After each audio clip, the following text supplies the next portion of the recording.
Dad, can we make something cool with these papers? Not just boarding aeroplanes. How about an origami penguin?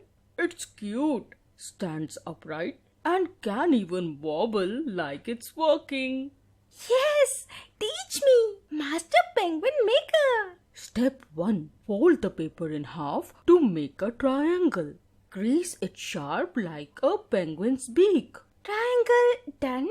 Looks like a pizza slice. Step 2. Fold the two corners of the base upward to create little flippers. My penguin is waving already. Step 3. Fold the top point down slightly. That's the head. Mine's bowing like a polite penguin.